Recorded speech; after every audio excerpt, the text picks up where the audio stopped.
Hi అండి. ఈ గురువారం మంచి మాట బాధ్యత గురించి మాట్లాడుకుందామండి. ఈరోజు చిన్నవాళ్ళైనా పెద్దవాళ్ళైనా ఏ మనిషికైనా పని చేసేటప్పుడు బాధ్యతగా చేసే అలవాటు నేర్చుకోవాలండి. అది లేకపోతే మనం దేనిలోనూ ముందుకు వెళ్ళలేము. పిల్లలకి ముఖ్యంగా నేర్పాలి చిన్నప్పటి నుంచే.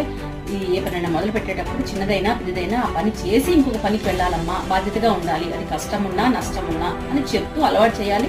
అలాగే మనం కూడా ఉండాలి.